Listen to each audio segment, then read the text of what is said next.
Hola amigos, bienvenidos una vez más a nuestro canal La Química y su Historia. Mi nombre es Valerie Morán y el día de hoy les hablaré sobre John Dalton. Nació en Inglaterra en 1776, dentro de una familia humilde de artesanos. Fue un naturista, químico, matemático y meteorólogo. Desde muy joven se interesó por la filosofía natural de Newton, por la geometría y también por la meteorología. El 27 de julio de 1844 falleció de un ataque al corazón. Según su deseo, tras su muerte se le practicó la autopsia para determinar la causa de la muerte, que luego se llamaría daltonismo. La misma demostró que el daltonismo no es un problema del ojo, sino que estaba causada por alguna deficiencia del poder sensorial. Su interés por la meteorología lo llevó a estudiar el aire y su composición y a analizar todas las leyes de los gases sobre su comportamiento físico, como la ley de Boyle y la ley de la dilatación de los gases. Debido a que el vapor de agua de la atmósfera se precipitaba como lluvia o se condensaba como rocío, pensó que ese vapor de agua se hallaría disperso entre las demás partículas del aire. Esto lo llevó a pensar que igualmente todos los gases atmosféricos estarían mezclados. Imaginó que las partículas de esos gases, oxígeno, nitrógeno, dióxido de carbono y vapor de agua, no se combinaban porque entre ellas habían unas fuertes repulsiones, debido a su vez a una especie de envoltura de calor que rodeaba esas partículas, que se trataría del calorífico. Estas ideas y sus trabajos experimentales lo llevaron a enunciar la ley de Dalton, o la ley de las presiones parciales de los gases.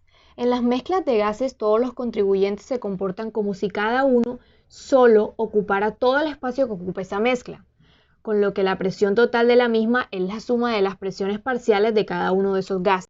En 1803, el científico William Henry descubre que la solubilidad de un gas en un líquido depende de la presión, a una temperatura determinada, y que los gases tienen distinta solubilidad en el agua. Dalton se pregunta la razón. Imagina que la solubilidad de los gases va a depender del tamaño y del peso de sus partículas. El interés de Dalton por el tamaño de las partículas fue fundamental para su teoría atómica. Le llevó a determinar los pesos relativos de las partículas de los gases comparado con otro peso tomado como unidad. Dalton introduce la idea de átomos con peso. En 1804 enuncia la ley de las proporciones múltiples. En esta fecha desarrolla brevemente las bases de su teoría atómica. Dalton parte de tres premisas. Primera, toda la materia estaba constituida por átomos sólidos, indivisibles e incomprensibles, rodeados por una atmósfera de calor. Segundo, los átomos eran indestructibles, por lo que conservaban su identidad en cualquier reacción química. Y tercero, los átomos de cada elemento eran iguales entre sí, pero diferentes a los de los demás elementos. Habría así tantos átomos como elementos. Los átomos ya eran algo real, puesto que tenían un peso que podía calcularse experimentalmente. Comenzó así a calcular pesos atómicos, publicando su primera tabla con los pesos atómicos relativos de 6 elementos. Dalton también profundizó en el tema de la nomenclatura química, siendo el primero en utilizar un símbolo para representar cada elemento distinto. Llegó a simbolizar 20 elementos y 17 compuestos. Ahora les hablaré sobre Berzelius. Nació en Suecia en 1779 y estudió medicina en la Universidad de Uppsala. Pronto se sintió atraído por la química y por las ideas de Lavoisier. Fue un gran investigador. Además, fue un profesor muy notable que creó una escuela y siendo casi un líder para los químicos de esa época. También fue autor de numerosos libros y miembro de la Academia de Ciencias Sueca desde 1807, de la que luego fue presidente. Realizó importantes estudios sobre la electrolisis. Descubrió en 1803 el torio, el cerio y el selenio, y fue el primero en aislar el circonio, el silicio y el titanio. Conoció la teoría atómica de Dalton y la reinterpretó, introduciendo nuevas ideas, tales como que la forma de todos los átomos sería esférica. Perfeccionó la tabla de los pesos atómicos de los elementos publicada por Dalton, cuyos errores corrigió. Demostró que las sustancias inorgánicas están compuestas de diferentes elementos en proporciones constantes en peso. Basándose en este hecho, en 1828 compiló una tabla de pesos atómicos relativos donde el peso atómico del oxígeno se fijaba en 100. Hizo una clasificación de los elementos en una escala electroquímica, ordenándolos desde el potasio, el elemento más electropositivo, hasta el oxígeno, el elemento más electronegativo de los que se conocían en ese entonces. Para él, el oxígeno era el eje central de la química. Otro aspecto de la química en el que participó fue el de los fenómenos de la catálisis. Incluso dio la primera definición de catalizador. También realizó una clasificación de los minerales e hizo una revisión de la nomenclatura farmacéutica, recurriendo a los nombres en latín. Fue el primero en proponer la utilización de una letra o un pequeño grupo de letras para representar un elemento. En un principio colocaba el signo más entre los dos elementos que componían el compuesto.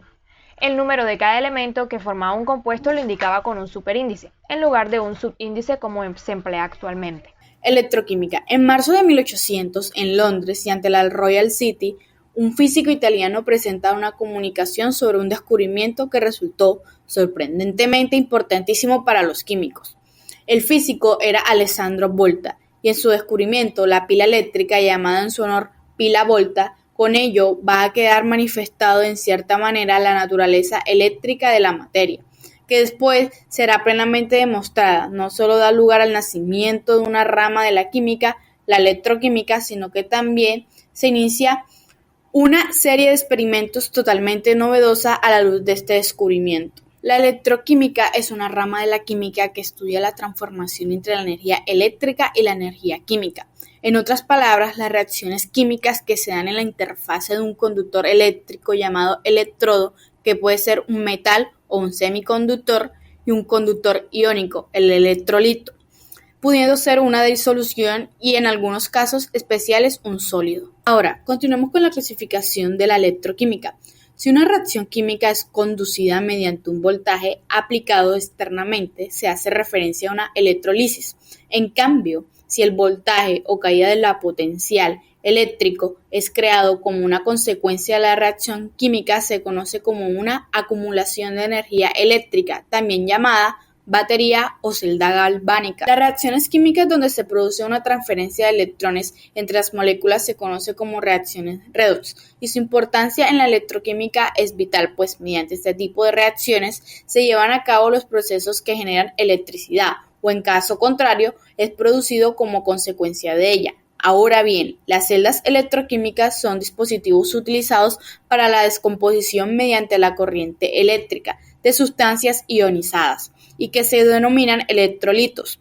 Estas celdas también se conocen como celdas galvánicas o voltaicas, en honor a los científicos Luigi Galvani y Alessandro Volta. Veamos su funcionamiento. El puente salino representado por el tubo en forma de U invertida contiene una disolución de cloruro de potasio, permitiendo la interacción eléctrica entre el ánodo y el cátodo. Las puntas de este deben estar tapadas con pedazos de algodón, para evitar que las disoluciones de cloruro de potasio contaminen los otros contenedores. En general, la electroquímica se encarga de estudiar las situaciones donde se dan reacciones de oxidación y reducción, encontrándose separadas físicamente o temporalmente. Se encuentra en un entorno conectado a un circuito eléctrico.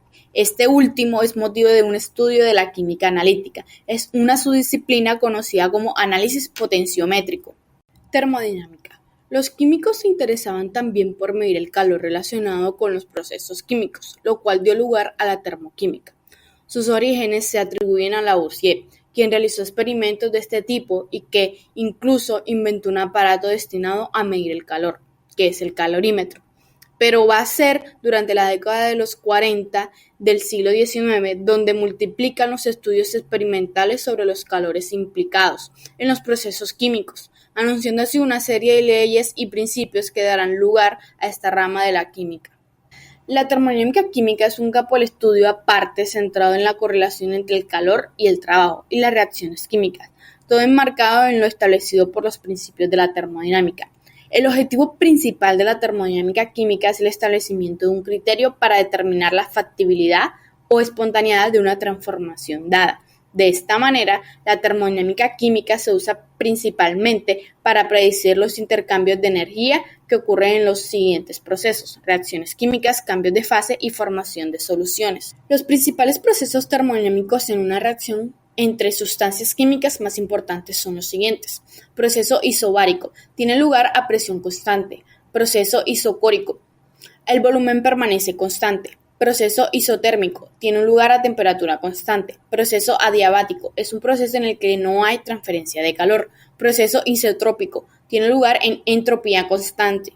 Es decir, se trata de la aplicación de las leyes de la termodinámica, especialmente de las dos primeras, al mundo de las reacciones entre sustancias y compuestos, para obtener así la llamada ecuaciones fundamentales de Gibbs. las cuales rigen el modo en que la energía química contenida en los distintos compuestos cambia y se transmite, o cómo aumenta el grado de entropía del universo cada vez que una reacción espontánea ocurre. Además de los principios termodinámicos, existen dos leyes que rigen todas las disciplinas de la termodinámica: Ley de Lavoisier y Laplace. Formulada en 1780, la transferencia de calor que acompaña una reacción química dada es igual a la contraria a la transferencia de calor de las reacciones opuestas.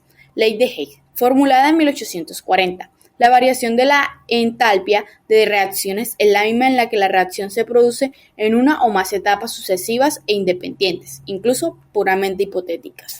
Cinética. La cinética química es un área de la fisioquímica que se encarga del estudio de la rapidez de las reacciones, cómo cambia la rapidez de las reacciones bajo las condiciones variables y qué eventos moleculares se efectúan mediante la reacción general, difusión, ciencia de las superficies y catálisis. La cinética química es un estudio puramente empírico y experimental.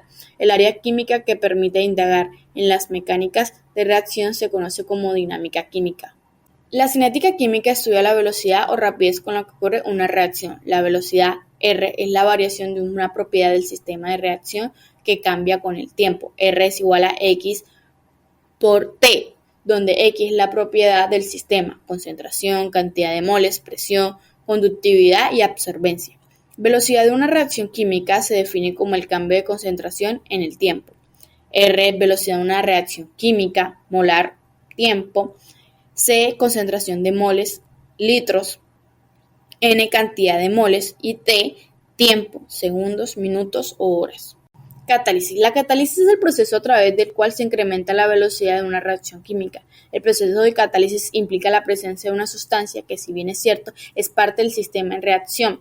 La misma se puede llevar a cabo sin la primera. Esta sustancia se llama catalizador. Un catalizador es una sustancia que aumenta la velocidad de una reacción reaccionando, generándose y que puede ser recuperada al final de la reacción. El catalizador se fragmenta en pequeñas partículas para acelerar el proceso. Si se retarda, la reacción se llama inhibidor. Todo catalizador tiene ciertas propiedades. Interviene en el mecanismo de la reacción, pero no se consume. Esto quiere decir que el catalizador participa en algunas etapas de la reacción, pero luego se regenera. Por tanto, si en una reacción determinada colocamos 1 gramo de catalizador, al final de la reacción recuperaremos 1 gramo de la sustancia intacta, que no fue consumida. Se usa una pequeña cantidad. Normalmente se requiere un mínimo porcentaje en moles con respecto a los reactivos para observar un incremento en la velocidad. Un catalizador no altera el rendimiento de la reacción. Si una reacción sin catalizador tiene un rendimiento del 70%, al usar un catalizador el rendimiento se mantiene en 70% también. Lo único que consigue es que la reacción sea más rápida. El catalizador aumenta la velocidad de la reacción al disminuir la energía de activación de la reacción. Por ejemplo, para la reacción exotérmica A-B, los perfiles de energía de la reacción no catalizada y catalizada. La catálisis se clasifica en función de la naturaleza química del medio de la reacción. A partir del número de fases presentes y de la química implicada, es posible agrupar de acuerdo a sus aplicaciones. Existen 3 tipos de catálisis. Homogénea: el catalizador está presente en la misma fase que las especies que reaccionan, todos los gases, todas las soluciones acuosas. Heterogénea: el catalizador y los reactivos están en fases distintas. Por ejemplo, el catalizador está en fase sólida, mientras que los reactivos son gases. Enzimática: ocurre solo en seres vivos, y en estos casos los catalizadores se llaman enzimas macromoleculares formadas de aminoácidos. Aunque los catalizadores no se consumen directamente en la reacción, sí que hay que tener en cuenta las posibilidades de envenenamiento de un catalizador. La reacción con una impureza que convierte el catalizador en otra sustancia, otro compuesto químico sin actividad Gracias por catalítica. ver el video y no olvides suscribirte al canal y darle like.